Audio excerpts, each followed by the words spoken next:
Khilafah, sebuah institusi pemerintahan Islam yang berjalan sejak zaman para sahabat hingga tahun 1924. Ia merupakan sebuah simbol keagungan peradaban Islam selama hampir 1.300 tahun. Setelah hampir seabad pasca keruntuhannya, kini ia kembali mencuat sebagai isu yang begitu hangat di tengah masyarakat. Belahan dunia timur dan barat membicarakannya, tak terkecuali di Indonesia.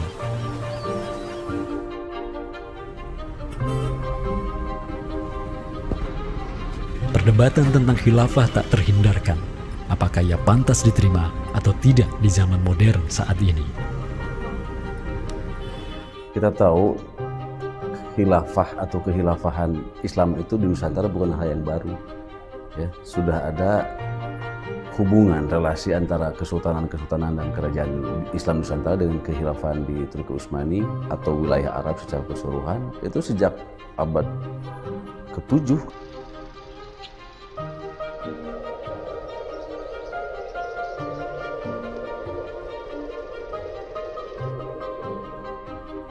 Sejarah khilafah yang panjang di pentas dunia telah memainkan debutnya di Nusantara. Islam yang diemban para punggawanya telah menjadikan Nusantara jaya dan menjadi sumber utama perlawanan terhadap para penjajah. Inilah kisah tentang Nusantara dan jalinannya dengan sang negara adidaya. Inilah kisah tentang khilafah yang menjadikan rakyat Nusantara sebagai satu umat dengan Muslim sedunia. Inilah kisah tentang jejak khilafah di Nusantara.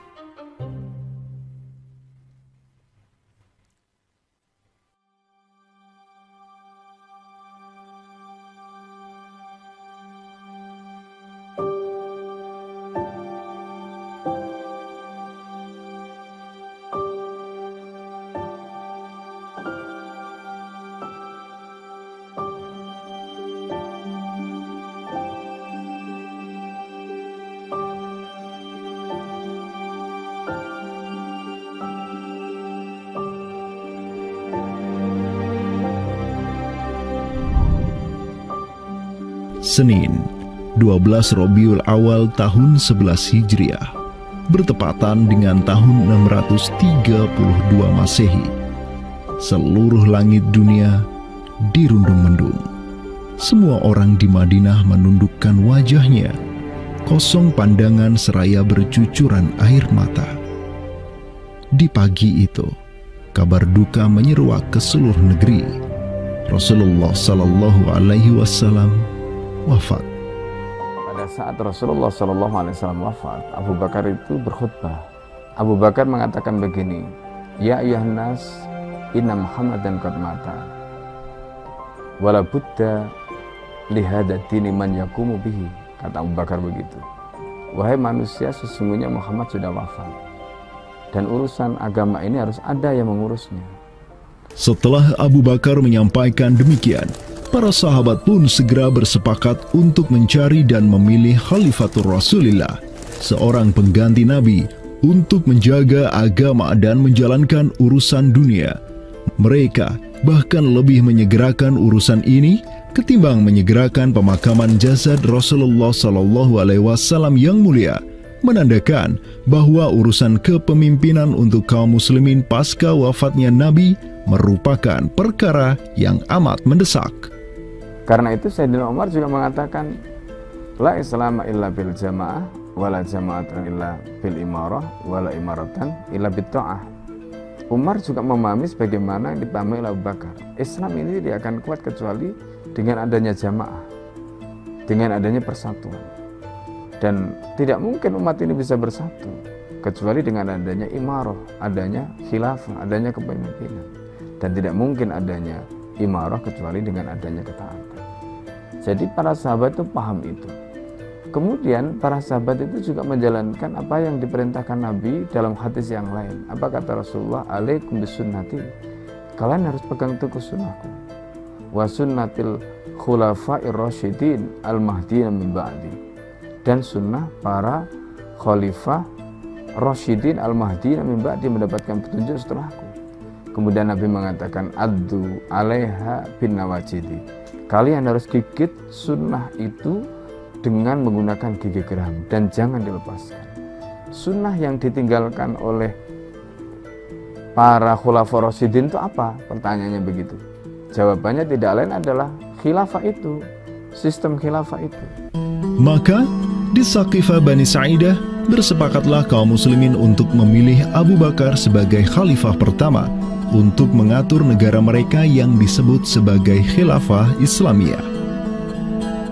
Negara khilafah di bawah kepemimpinan Abu Bakar dan khalifah-khalifah setelahnya, Umar bin Khattab, Utsman bin Affan, dan Ali bin Abi Thalib cepat sekali berkembang. Mereka memperluas wilayah khilafah hingga mendobrak dua negara adidaya saat itu, Kekaisaran Persia dan Imperium Romawi. Semua aktivitas ekspansi tersebut merupakan realisasi kebijakan politik luar negeri khilafah Islamiyah, dakwah, dan jihad. Sementara di Timur Tengah sedang terjadi revolusi tauhid yang luar biasa dengan munculnya negara adidaya baru yang bernama Khilafah Islamiyah. Jauh di sebelah timur, terbentang sehamparan kepulauan yang teramat luas wilayahnya. Masing-masing pulau ini begitu hijau hutannya, mata air mengalir dengan begitu derasnya, disertai kekayaan alam yang melimpah ruah jumlahnya, baik di bawah maupun di atas tanah, baik sebelum maupun selepas pantai. Negeri itu dikenal sebagai Nusantara. Diapit oleh dua benua dan dua samudra, amatlah strategis posisi wilayah Nusantara, menjadikan ia sebagai pelabuhan dagang yang ramai, tempat bertemunya bangsa-bangsa dunia. Kala itu, belumlah penduduk di Nusantara mengenal Islam, sementara kehidupan mereka sedang diselimuti oleh kegelapan. Namun, tatkala Islam sedang membara di Timur Tengah, tentu sampailah pengaruhnya ke Nusantara.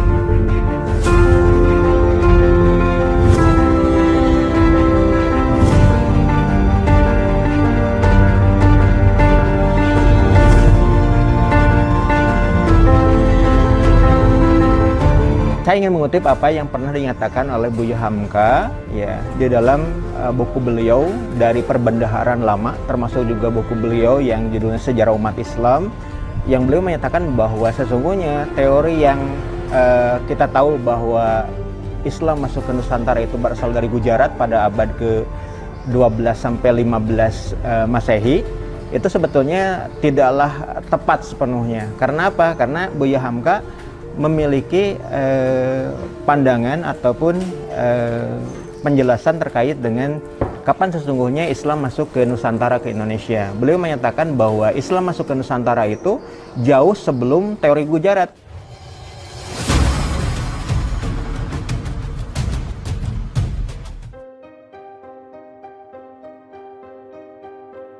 Di bawah pemerintahan Khulafaur Rasyidin yang wilayahnya membentang dari Afrika Utara sampai Persia, perdagangan kaum muslimin berkembang pesat dengan dikuasainya pelabuhan-pelabuhan strategis di Samudra Hindia. Hubungan diplomatik dan komersial pun terjalin dengan sejumlah kerajaan dari India sampai Cina. Sui Tangshu, sebuah kronik kuno dari dinasti Tang di Cina mencatat, telah datang serombongan utusan khilafah ke hadapan penguasa Cina di tahun 651 Masehi, di mana tahun tersebut merupakan masa Khalifah Utsman bin Affan. Hubungan khilafah dengan dunia timur terus berlanjut sampai di mana khilafah beralih ke pemimpinannya di bawah otoritas Bani Umayyah. Apabila hubungan negara khilafah dengan kekaisaran Cina sudah terjalin sejak masa Khulafaur Rasyidin melalui jalur laut, tentulah utusan khilafah akan melalui wilayah Nusantara yang menjadi penghubung antara Timur Tengah dan Asia Timur. Dan di ujung paling barat wilayah Nusantara, terdapat pulau besar yang kala itu dikenal oleh bangsa Arab sebagai Sribuza, pelafalan mereka untuk menyebut kerajaan Sriwijaya. Pelabuhan-pelabuhan di kerajaan Sriwijaya senantiasa menjadi titik transit setiap kapal yang hendak melanjutkan perjalanannya.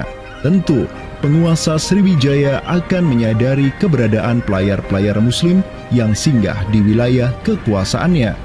fakta bahwa kerajaan Maharaja Indravarman di Sriwijaya itu ada komunikasi dengan Daulah Umayyah, mengirim surat 2 kali yang isi suratnya itu dari raja dengan 1000 gajah ya dan sebagainya, yang menunjukkan surat menyurat seabad itu yang menunjukkan ada hubungan kekhilafahan dengan Nusantara. Dan secara historis ya sangat logis ketika itu superpower dunia adalah khilafah. Surat yang dikirim oleh Maharaja Sri Indrawarman dari Sriwijaya tersebut dialamatkan ke Damaskus, ibu kota Khilafah Umayyah yang saat itu dipimpin oleh Khalifah Umar bin Abdul Aziz.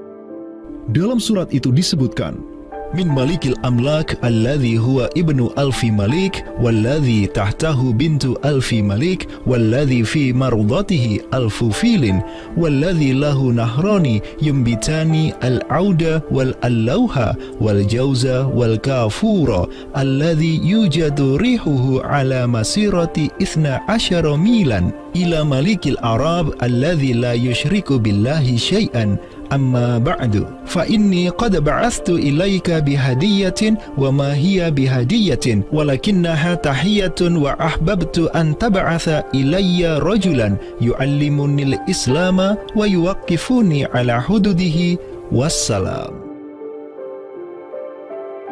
Maka di bawah kepemimpinan sang Khalifah Umar bin Abdul Aziz, khilafah menyebarkan rahmatan lil alamin ke segala penjuru dunia, termasuk Nusantara.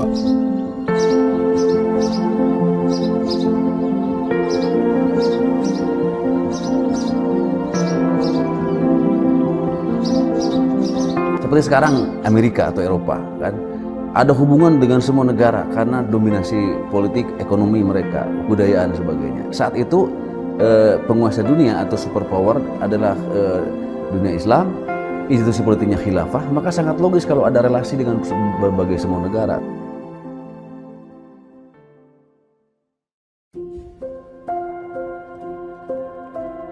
Tahun 1258, dari arah timur datanglah segerombolan pasukan yang mengerikan.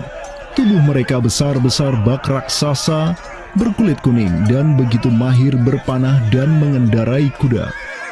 Inilah pasukan Mongol yang datang dari utara Cina.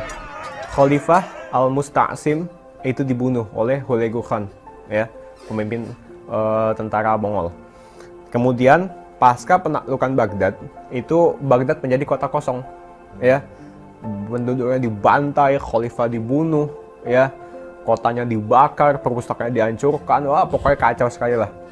Nah, tapi ternyata banyak keluarga Abbasiyah, ya, dinasti Bani Abbasiyah yang dia itu selamat dari pembantaian orang-orang Mongol, dan mereka itu akhirnya berdiaspora, mengungsi, ya.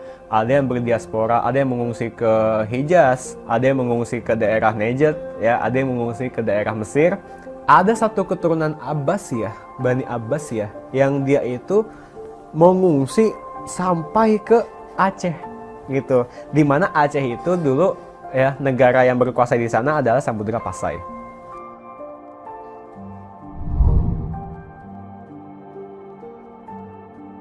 Terdapat 3 orang Bani Abbasiyah yang diketahui dimakamkan di Aceh, yakni yang pertama Sodrul Akabir Abdullah bin Muhammad Al-Abbasi, keturunan Khalifah Al-Mustaunsir Billah. Kedua, istrinya Siti Rahiman binti Malikul Mu'azzam, dan ketiga, anaknya Sodrul Akabir Yusuf bin Abdullah Al-Abbasi. Mereka bertiga dimakamkan di kompleks yang sama. Yang paling monumental, yang paling besar di sini kita lihat adalah seorang tokoh yang memiliki predikat As-Sadr Al-Kabir ataupun pengawal para pembesar yang derajatnya mungkin setingkat dengan Perdana Menteri.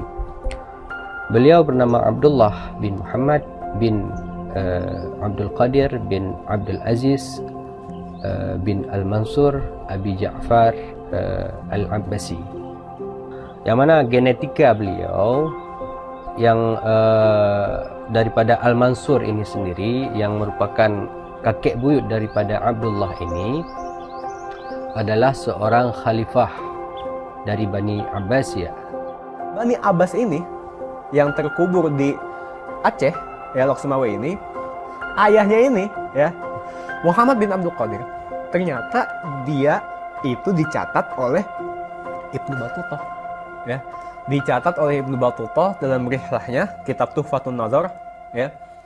Nah, dia itu ayahnya Abdullah bin Muhammad Sodrul Akabir yang di Pasai itu menjadi gubernur, ya, menjadi gubernur di mana? Di daerah India, gitu, dicatat oleh Ibnu Battuta, gitu, ya. Dan Ibnu Battuta mencatat sultan-sultan di India itu begitu hormat, ya, begitu taat, dan mereka itu memuliakan keturunan Khalifah Abbasiyah ini, ya, keturunan Khalifah Al-Mustansir Billah, begitu. Nah, ini mengindikasikan bahwasanya apa? Sultan-sultan India itu begitu memuliakan, dan mereka itu dalam satu riwayat lain juga membaiat Khalifah Abbasiyah yang ada di Mesir. Sementara sultan-sultan di India, ya, Kesultanan Islam di India itu punya hubungan erat dengan Samudra Pasai, begitu. Nah, di sini kita bisa menduga kuat bahwasanya Samudra Pasai itu juga berbaiat kepada Khalifah Abbasiyah. Samudra Pasai pada masa itu berbaiat kepada dinasti sebelum Utsmaniyah berkuasa, yaitu kita menduga dan meyakini hal tersebut sesuai fakta-fakta yang kita temukan di lapangan bahwa Madinatul Sumatera ataupun Jaziratul Jawi, Samudra Pasai itu berbaiat langsung kepada dinasti Abbasiyah. Sultan Zainal Abidin bin Ahmad bin Malikus Zahir bin Malikus Saleh, penguasa Pasai di masa Sodrul Akabir Abdullah Al-Abbasi hidup, menyatakan baiatnya kepada Khalifah Al-Mutawakkil 'ala Allah di Kairo di awal abad ke-15. Begitu pula sebelumnya, Sultan Muhammad bin Tughluk di Delhi diikuti oleh Sultan Jalaluddin Muhammad dari dinasti Raja Ganesh di Bengali dan penguasa dari dinasti Utsmaniyah di Turki, Sultan Bayazid pertama. Seluruh sultan di dunia Islam menyatakan baiatnya kepada Khilafah Abbasiyah semenjak gelombang badai Mongol berhasil dihentikan oleh pahlawan-pahlawan Mamluk. Pusat Khilafah Abbasiyah kini berpindah ke Kairo, Mesir, dan menjadi magnet kaum muslimin global. Dari pusat khilafah inilah dakwah Islam mulai bangkit kembali dan menggencarkan aktivitasnya dengan mengirim berbagai juru dakwah ke seluruh penjuru alam. Dengan Samudra Pasai yang mendaulatkan dirinya sebagai Darul Islam yang berbaiat kepada khalifah, Samudra Pasai mengemban tugas untuk mengubah seluruh Asia Tenggara dari Darul Kufri menjadi Darul Islam. Sultan Zainal Abidin Ra Ubabdar dibantu oleh putra Sodrul Akabir Abdullah bin Muhammad Al-Abbasi, yakni Yusuf bin Abdullah, yang di pucuk pusaranya tertera nama kakeknya Khalifah Al-Mustansir Billah, banyak menaklukkan wilayah-wilayah yang belum Islam di Sumatera dan Semenanjung Malaya. Seperti Ra Ubabdar. Ra Ubabdar itu berasal dari dua kata, Ra dan Ubabdar, yang mana artinya adalah penguasa gelombang. Ini adalah sebuah predikat yang sangat luas sebenarnya maknanya, sesuai dengan masa yang ditorehkan pada waktu tersebut, bahwa Sultan Zainal Abidin Ra Ubabdar bin Ahmad bin Muhammad bin Al-Malik Al-Salih ini adalah salah satu masa kegemilangan Samudra Pasai, yang mana kita ketahui setelah masa tersebut yang memimpin Kesultanan Sumatera adalah anak keturunan daripada beliau ini, yang jumlahnya sampai 11 orang sultan. Bergerak dan terus bergerak itu meluaskan dakwah Islamnya sampai ke pulau-pulau. Itu masa Zainal Abidin Ra Ubabdar, terutama penakluk gelombang yang dijuluki beliau itu melebarkan sayap itu sampai ke seluruh Asia Tenggara. Digelarilah Sultan Zainal Abidin Pasai dengan sebutan Ra Ubabdar, bahasa Persia untuk gelar sang penakluk gelombang, karena dengan arungan pasukannya yang luar biasa di atas gelombang laut Nusantara, ia membuka banyak sekali wilayah, seperti Malaka misalnya, di mana di sanalah Sultan Zainal Abidin Ra Ubabdar menempatkan putranya Sultan Mansur sebagai penguasa Darul Islam Malaka. Kesultanan Samudra Pasai banyak pula mengirimkan juru dakwahnya untuk meminta penguasa-penguasa Nusantara lain agar menerima Islam. Salah satu juru dakwah tersebut dikirim ke Jawa Timur, pusat pemerintahan rezim yang mendominasi wilayah Nusantara saat itu, Kerajaan Majapahit.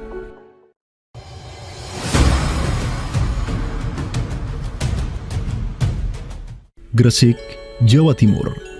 Di kota yang hanya berjarak 60 km dari Trowulan, ibu kota Kerajaan Majapahit, terbaring jasad mulia di atas pusara marmer yang begitu indah. Inilah kubur seseorang yang menginisiasi tegaknya Islam di tanah Jawa, Maulana Malik Ibrahim, yang kemudian dikenal sebagai Sunan Gresik.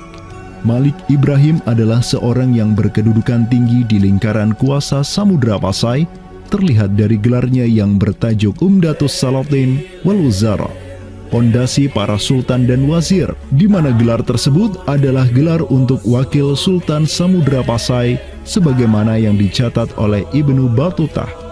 Gelarnya yang lain seperti Burhanud Daulah Waddin, penerang negara dan agama, adalah gelar yang disematkan kepadanya selayaknya gelar-gelar yang diberikan Khilafah Abbasiyah kepada pejabat-pejabat penting daulah, sebuah gelar yang begitu politis sekaligus agamis.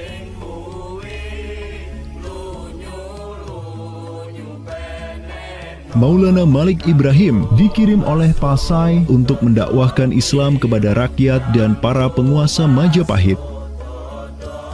Banyak orang-orang dari kesultanan ini, Kesultanan Samudra Pasai, yang itu berbaiat langsung ke khalifah, itu mengirim orang-orang atau orang-orang Pasai itu banyak bermigrasi ke daerah-daerah lain di Nusantara.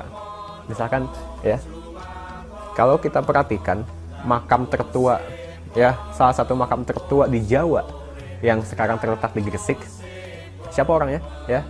Pemilik makam ini itu adalah Maulana Malik Ibrahim.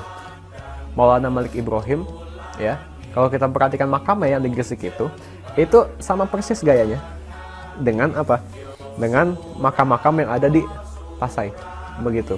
Nah, ini merupakan bukti bahwasanya Sunan Gresik itu pernah ada di Pasai ya, dan dia itu ya tahu sendirilah ya, bahwasanya Maulana Malik Ibrahim yang kemudian dikenal juga sebagai Sunan Gresik itu merupakan salah satu dari Wali Songo. Bersama kakek, paman, keponakan, cucu cicit dan murid-murid pilihannya yang kemudian disebut Wali Songo, Maulana Malik Ibrahim berdakwah di Jawa dan menyebarkan Islam di kalangan penduduknya. Mereka mendapat sokongan penuh dari negara yang berkuasa di Samudra Pasai, kesultanan yang berbaiat kepada Khilafah Abbasiyah. Dakwah mereka terus berkembang, perlahan namun pasti, dan mulai melumat persendian kuasa Majapahit yang mulai keropos akibat kekacauan internal mereka sendiri.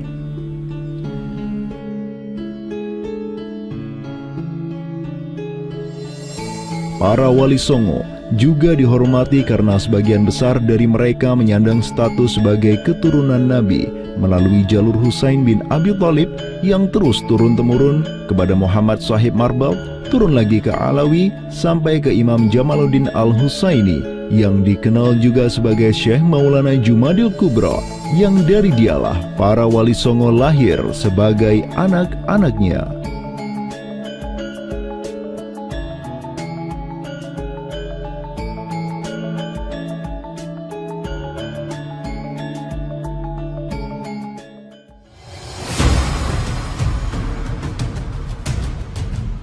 Bertolak dari Gresik, dakwah para wali menyebar ke kota-kota lainnya di Pulau Jawa, bahkan sampai keluar Jawa seperti Maluku, Ternate, Makassar, Kalimantan, dan sebagainya. Selain kalangan rakyat, banyak pula pejabat-pejabat Majapahit yang tercerahkan dengan Islam dan sukarela mengucap syahadatain, seperti para adipati Majapahit di Palembang, Cirebon, Semarang, Pekalongan, Jipang sampai Mataram. Tak tanggung-tanggung, di antara mereka yang berislam bahkan merupakan sang putra mahkota Majapahit sendiri, Pangeran Jimbun alias Raden Patah, yang merupakan buah dari pernikahan Raja Brawijaya kelima dengan seorang putri Cina. Ketika dewasa, Raden Patah belajar kepada Sunan Giri di Surabaya, kemudian diangkat menjadi Adipati Demak oleh ayahnya. Kemudian di tahun 1478, Brawijaya kelima digulingkan oleh pesaingnya dari Kediri, Girindra Wardana. Tahta Majapahit yang diduduki oleh musuh ayahnya lantas membuat Raden Patah di Demak beserta seluruh elemen Islam di Jawa pimpinan para Wali Songo bangkit berjihad melawan Girindra Wardana dan penerusnya Patih Udara. Mereka terus berjihad dengan penuh keberanian hingga akhirnya berhasil melumat kekuasaan Majapahit yang dipegang oleh para pemberontak dari pihak Girindra Wardana dan Patih Udara. Kaum muslimin pun meraih kemenangan hingga akhirnya mereka berhasil memproklamirkan berdirinya sebuah daulah Islam pertama di tanah Jawa, Kesultanan Demak, pada tahun 1482. Digelari Raden Patah sebagai Senopati Jimbun Ningrat Ngabdurrahman Panembahan Palembang Saidin Panatogomo, atau dengan gelarnya dalam bahasa Arab Sultan Syah Alam Akbar Al-Fatah. Dialah Sultan yang telah memfutuhat Jawa menjadi Darul Islam. Dengan berdirinya Demak sebagai daulah Islam pertama yang berdaulat di tanah Jawa, bertambahlah kuat bargaining politik Islam di kawasan Nusantara bersama-sama dengan Kesultanan Samudra Pasai di Sumatera, Kesultanan Malaka di Semenanjung Malaya, Kesultanan Brunei di Borneo, Kesultanan Sulu di Filipina, begitu pula Sultan pertama di Ternate, Sultan Zainal Abidin, yang pernah menimba ilmu ke Jawa di bawah bimbingan Sunan Giri. Dalam rentang abad yang bersamaan, kemenangan daulah Islam di kawasan Nusantara juga diiringi dengan penaklukan Konstantinopel, ibu kota Romawi Timur, oleh salah seorang sultan dari Bani Uthmaniyah, Muhammad Al-Fatih. Penaklukan Konstantinopel sekaligus menandakan tamatnya riwayat Imperium Romawi Timur untuk selama-lamanya. Penaklukan Konstantinopel pada tahun 1453 oleh Muhammad Al-Fatih, sang Sultanur Rum, merupakan realisasi dari janji yang telah terucap ratusan tahun sebelumnya oleh lisan mulia sang Sayyidul Mustafa, Rasulullah Muhammad Sallallahu Alaihi Wasallam. Sungguh, Konstantinopel akan benar-benar ditaklukkan.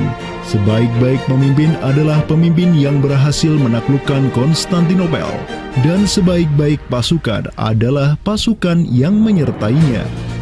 Dengan dikdayanya kuasa Islam di tanah Rum, menjadikan para penguasa Uthmaniyah mempunyai citra istimewa di kalangan rakyat Nusantara.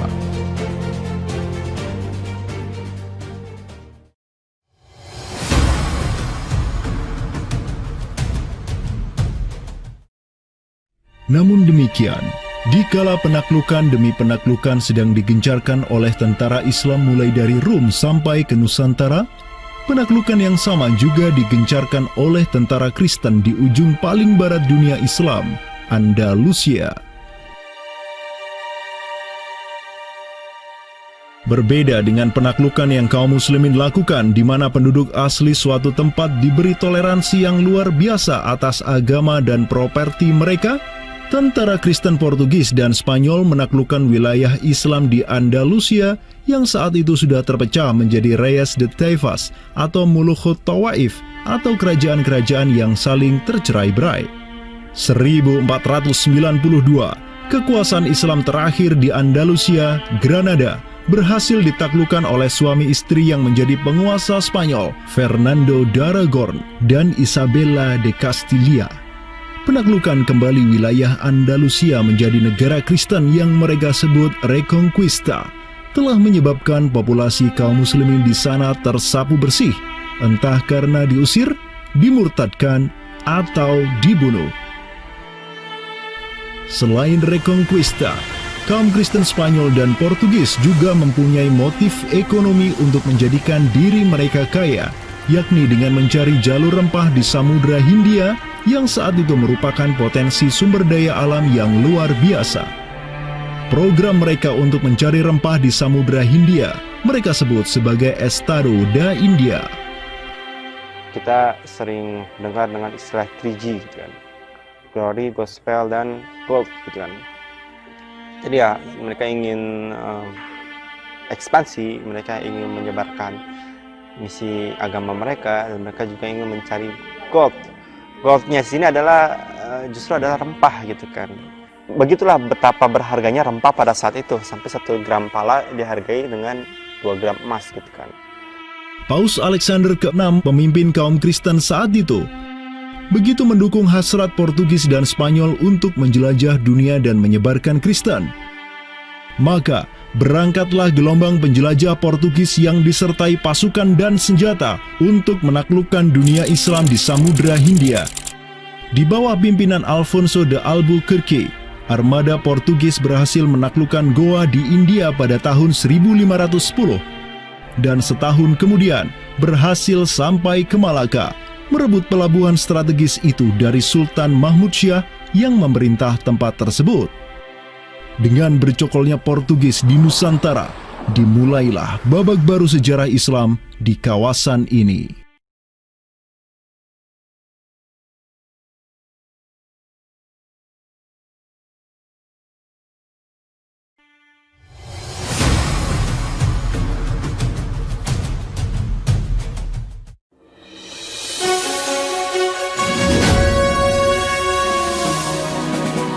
Sementara di Nusantara tengah berlangsung gejolak dengan hadirnya Portugis yang berpusat di Malaka. Cucu dari Sultan Muhammad Al-Fatih dari Bani Uthmaniyah, yakni Sultan Selim pertama, berhasil meluaskan pengaruh dan kekuasaannya di dunia Arab. Pada tahun 1517, beliau berhasil merebut Suriah, Mesir, dan Hijaz dari kepenguasaan kaum Mamluk. Khalifah Al-Mutawakkil 'alallah ketiga dari Bani Abbasiyah beserta Syarif di Makkah kini menyerahkan kepemimpinan umat Islam sedunia dan pelayanan 2 kota suci kepada Sultan Salim pertama, penguasa Uthmaniyah yang bukanlah mereka berdarah Arab. Perlu dicatat bahwa penjelasan tentang Al-A'immatu fi Quraisyin itu, kalau kita merujuk kepada kitab Ar-Rawdah, Rawdatul Talibin wa Umdatul Muftin, memang ada hal yang menarik di sini. Di satu sisi ada mengatakan bahwa syarat khalifah itu harus Quraisy. Tetapi Imam Nawawi sepakat ketika katakanlah dari Quraisy tidak ada, terus diambilkan dari mana? Maka kemudian disebutkan di situ ya di luar Quraisy, bisa dari bani ini, itu yang disebutkan di dalam kitab Allah. Karena itu sebenarnya syarat al-a'immah fi Quraisyin itu bukan syarat yang wajib, tetapi difahami di sini berdasarkan penjelasan yang diantaranya disebutkan dalam kitab Allah tadi, itu adalah merupakan syurut afdaliyah. Maka semenjak tahun 1517, kepemimpinan khilafah beralih ke Bani Uthmaniyah. Selim pertama dan anak keturunannya kini didapuk sebagai Khalifatul Muslimin. Amirul Mukminin, Khadimul Haramain, Al-Ghazi fil Bahraini wal Bahraini, Zilullah fil Alam, Padisyah wa Khilafat Penah. Wilayah khilafah Uthmaniyah terus merangsek Eropa, dan merekalah yang menguasai Laut Mediterania dan juga Laut Merah. Adapun Portugis yang bercokol di Samudra Hindia mulai ketakutan karenanya. Karena dengan munculnya khilafah Uthmaniyah sebagai negara Islam yang adidaya, solidaritas Muslim sedunia akan bangkit kembali karena memiliki perisai kuat di sisinya. Ini erat kaitannya dengan hubungan dengan negeri kita, karena keimanan yang kemudian merekatkan ya dengan semangat akidah Islamnya, semangat ukhuwah Islamnya, menjadikan umat muslim yang ada di Timur Tengah dengan umat muslim yang ada di Nusantara Indonesia itu terjalin hubungan yang sangat erat. Karena kita tahu bahwa ada ayat Allah Subhanahu wa Ta'ala yang menyatakan innamal mu'minuna ikhwah. Sesungguhnya orang-orang beriman itu adalah saudara. ketika ada saudara mukmin yang terzalimi, maka saudara mukmin yang lain itu punya kewajiban untuk membela. Demikian pula ketika muslimin Nusantara itu terzalimi dengan adanya penjajahan, dengan adanya imperialisme yang dilangsungkan oleh orang-orang kafir penjajah, baik itu oleh Portugis, Spanyol, Inggris, Perancis ataupun Belanda, ya. Maka kemudian Muslim yang ada di Timur Tengah yang pada waktu itu masih memiliki kepemimpinan yang tunggal untuk seluruh dunia, yaitu khalifah, itu juga turut ya memperhatikan, turut mendukung, turut memperjuangkan pembebasan ataupun kemerdekaan bagi bangsa Muslim Nusantara. Kenapa? Ini semangat jihad di antara kaum Muslim yang dihubungkan dengan semangat keimanan atau akidah Islam yang tadi. Kenapa? Yang namanya mukmin itu adalah kal jasadil wahid, ya, satu tubuh. Ketika bagian tubuh yang lain itu teraniaya, maka tubuh yang lain pun punya kewajiban untuk membelanya ataupun juga ikut merasakan penderitaan yang dialami oleh bagian tubuh kaum Muslim yang lain. Semenjak Portugis berhasil menancapkan kukunya di India dan Malaka, tidak hanya dua wilayah tersebut yang ditimpa petaka, namun juga hampir seluruh kesultanan di Samudra Hindia dan Nusantara. Sultan dari Samudra Pasai kala itu, Zainal Abidin bin Mahmud bin Zainal Abidin Ra'ubabdar, yang mendaulatkan dirinya sebagai Al-Qaim tahta Amri Rabbil Alamin, orang yang berdiri di bawah perintah Tuhan semesta alam, mengirim surat kepada Portugis di Malaka untuk menggugat kelakuan mereka yang sangat merugikan kaum muslimin di kawasan. Namun apalah daya, Sultan Zainal Abidin yang ini kemudian dikenal sebagai penguasa terakhir Pasai, karena setelah ia wafat pada tahun 1517, bala tentara Portugis datang ke Pasai dan menaklukkan kesultanan Islam pertama di Nusantara itu dengan penuh tipu daya. Tak hanya Pasai yang berhasil ditiadakan, Portugis juga mampu menahan serangan pasukan Islam dari Demak sampai sultannya Pati Unus bin Raden Patah syahid di Lumat Muntahan Meriam Portugis pada tahun 1521. Dengan diplomasinya yang culas, Portugis juga menjalin kerjasama dengan kerajaan Pajajaran di Jawa Barat pada tahun 1522. 2 tahun berikutnya, kota Blambangan, Panarukan dan Kediri yang masih menjadi basis kekuatan Hindu di Jawa menawarkan kerjasama dengan Portugis. Maka, Portugis banyak sekali mendapat aliansi sesama kafir yang berada di berbagai wilayah di Nusantara untuk bersatu padu menghantam kekuatan politik Islam yang baru tumbuh di Pulau Jawa. Bahkan di Maluku pun Portugis berhasil menancapkan kuasanya semenjak tahun 1536. Berkaca pada kelakuan Portugis yang memerangi umat Islam di Samudra Hindia dan Nusantara, Sultan Sulaiman Al-Qanuni, sang Khalifah Uthmaniyah yang berkuasa sejak tahun 1520, menyatakan peperangan terbuka kepada penguasa Portugis yang berkedudukan di Lisbon, Dom Sebastião. Telah dilaporkan kepada saya bahwa jamaah haji dan para pedagang muslim yang datang dari India melalui laut telah dianiaya. Jika engkau masih membangkang, maka dengan bantuan Allah yang Maha Agung, kami akan melakukan segala yang diperlukan untuk memulihkan ketertiban di negeri-negeri itu, dan tiada guna lagi bagi engkau untuk memprotesnya.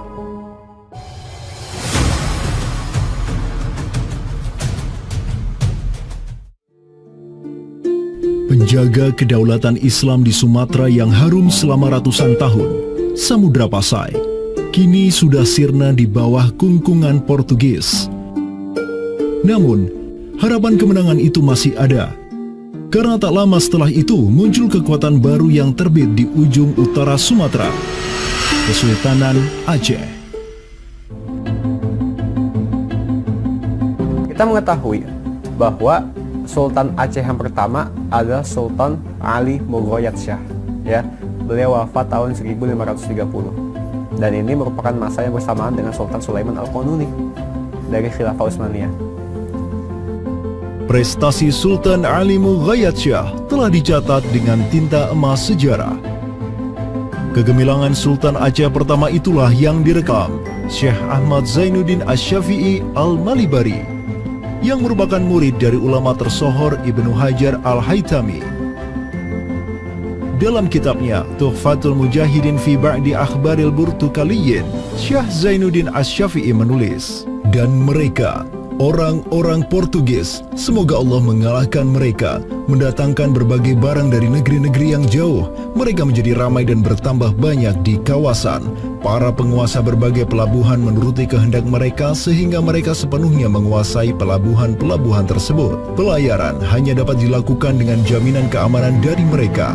Perdagangan dan kapal-kapal mereka bertambah banyak dan sebaliknya. Perdagangan muslimin di luar kapal-kapal dan benteng-benteng yang mereka bangun makin merosot. Tiada seorang pun yang dapat merebut kota-kota pelabuhan itu selain Sultan yang mujahid, Ali Al-Ashi. Semoga Allah menerangkan kuburnya. Karena Sultan Ali Al-Ashi lah yang telah membuka Sumatera dan menjadikannya Darul Islam. Semoga Allah membalas kebaikannya untuk kaum muslim dengan sebaik-baik balasan. Kalau kita perhatikan makam Sultan Ali Mugoyatsyah, di situ ada kalimat menarik yang terpampang di inskripsi makamnya. Al-Ghazi fil barri wal bahri yansuruhullah. Ya. Bahwasanya Sultan Ali Mugoyatsyah itu juga dikenal sebagai Al-Ghazi, ya, petarung fil barri wal bahri.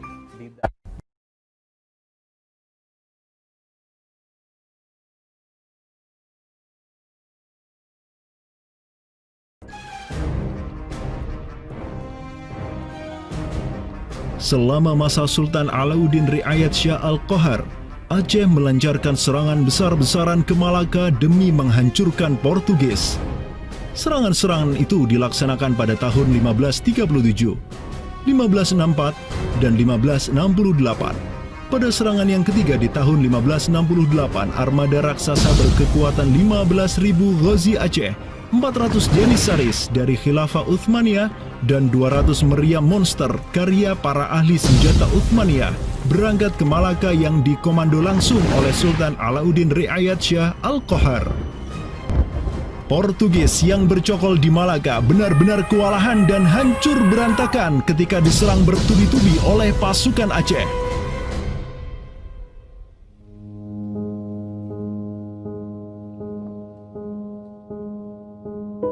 Walau demikian, Portugis berhasil bertahan karena dibantu oleh sekutu-sekutunya dari Johor dan Kedah. Banyak korban yang berjatuhan baik dari pihak Aceh maupun pihak Portugis.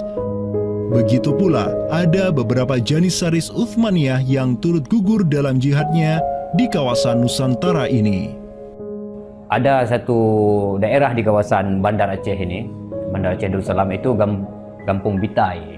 Itu tempat para tentara-tentara Turki syahid, kemudian dimakamkan di Bitai.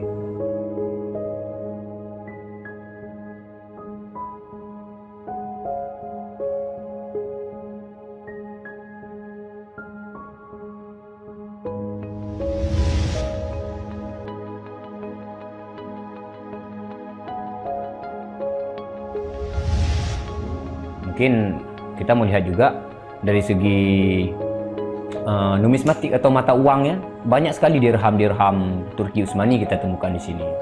Ini adalah Gampung Pande, sebuah rawa kumuh yang terletak di tepi pantai Kutaraja, Banda Aceh. Semenjak tahun 2006, tempat ini sudah dijadikan sebagai tempat pembuangan akhir untuk sampah dan tinja. Kemudian sempat pula ingin dibangun di atasnya instalasi pengolahan air limbah atau IPAL oleh Pemda setempat. Namun siapa sangka, di tempat yang nasibnya begitu menyedihkan hari ini, di tahun 2013 lalu, telah ditemukan tidak kurang dari 6.000 keping dinar dan dirham yang dicetak oleh Khilafah Utsmaniyah dan Kesultanan Aceh. Dari Sultan Sulaiman Al-Kanuni kita temukan di sini. Kemudian Sultan Murad juga kita temukan di sini. Gampung Pande yang merupakan salah satu kawasan Islam tertua di Aceh, di mana di sanalah terdapat ribuan makam tokoh-tokoh penting Islam yang datang dari seluruh penjuru negeri. Dan beginilah nasibnya sekarang, terhinakan oleh orang-orang yang melupakan sejarah besarnya, tak tersentuh oleh peradaban modern yang durhaka kepada sejarah Islamnya. Walau demikian, kenangan tentang mereka takkan pernah hilang dan akan terus teringat oleh anak cucu kita. Mereka akan terus mengingat bahwa orang tua kita dahulu, para penguasa kita yang soleh dulu, pernah menyatakan baiatnya kepada Amirul Mukminin, khalifahnya umat Rasulullah Sallallahu Alaihi Wasallam. Inilah kubur orang yang dirahmati lagi diampuni. Dialah Al-Ghazi, sang petarung di jalan Tuhan semesta alam, penentang kaum kafir dan musyrikin, pecinta kaum fakir dan miskin, Sultan Alauddin Riayat Shah, naungan Allah di muka bumi, putra Sultan Ali Mughayat Shah. Semoga Allah menyiramkan rahmat ke atas pusaranya dan menjadikan surga tempat kediamannya.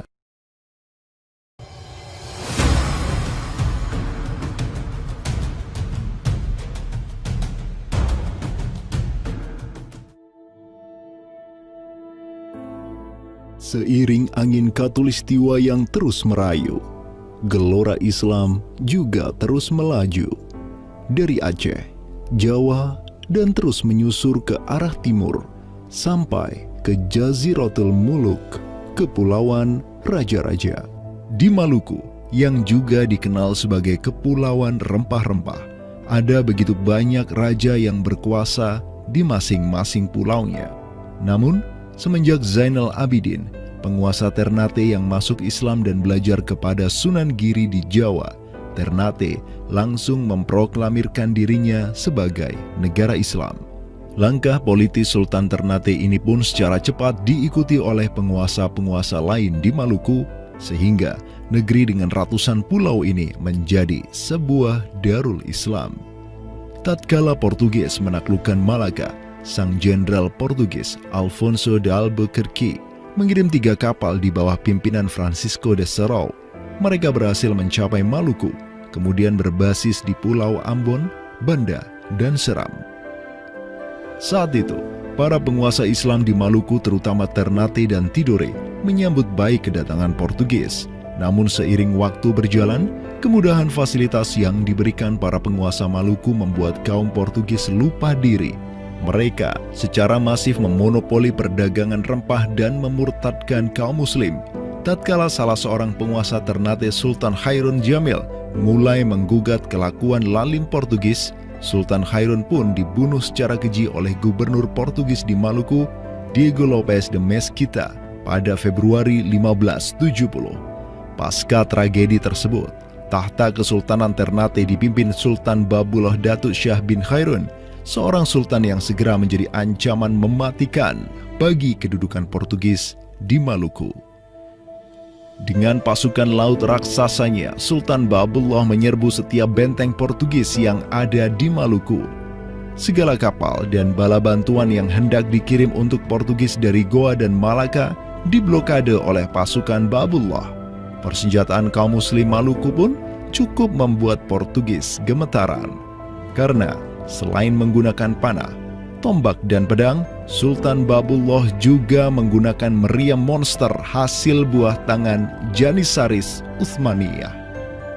Sultan Babullah itu mempekerjakan sekitar 20 ahli militer dari Khilafah Utsmaniyah. Gitu. Nah, orang-orang Utsmaniyah ini ahli militer dan mereka itu ahli juga persenjataan. Pasukan-pasukan persenjataan itu diproduksi oleh orang-orang Utsmani ini dan mereka itu mengajarkan kepada orang-orang Maluku, pasukan Sultan Babullah, untuk membuat senjata. 20 orang Utsmaniyah ini merupakan sebuah tim ahli senjata yang menjadi bagian dari pasukan Khilafah Utsmaniyah yang dikirim Khalifah Selim kedua kepada Sultan Alauddin Riayat Shah Al-Qahar di Aceh. Dengan pengalaman yang mereka dapatkan setelah membantu Sultan Aceh berjihad melawan Portugis di Malaka, 20 Janissaris ini melanjutkan perjalanan mereka dari Aceh menuju Ternate. Peperangan dan pengepungan pasukan Babullah untuk menyerang Portugis yang bersembunyi di benteng-benteng mereka terus berjalan selama 5 tahun, dari tahun 1570 sampai tahun 1575. Akibat pengepungan tersebut, kaum Portugis amat menderita dengan kelaparan, sampai-sampai mereka memakan anjing, tikus, sampai cicak demi bertahan hidup. Hingga akhirnya pada 27 Desember 1575, Portugis mengibarkan bendera putih. Mereka pergi dari Maluku untuk selama-lamanya dengan rasa malu yang tiada terperi. Sultan Babullah yang terus berkuasa sampai tahun 1583 terus mengekspansi banyak wilayah di timur Nusantara untuk menjadi Darul Islam. Raja Makassar, Karaeng Bonto Langkasa, berhasil Babullah Islamkan sehingga Makassar menjadi Darul Islam. Begitu pula dengan Luwuk, Banggai, Mindanao, Nusa Tenggara, Aru, Halmahera, Jailolo, Bacan, hingga Papua. Semuanya tunduk kepada Sultan Babullah sehingga ia dijuluki sebagai penguasa 92 pulau. Dengan prestasi yang demikian luar biasa, tentu Babullah tidak berdiri sendiri. Ada ikatan solidaritas dengan sultan-sultan Aceh, Jawa, sampai Filipina. Ikatan sebagai satu umat, ikatan dengan satu akidah, akidah Islam, ikatan dengan satu semangat, semangat jihad, dan ikatan dengan satu kepemimpinan, karena seluruh sultan di Nusantara tunduk dan begitu hormat pada Khilafah Utsmaniyah.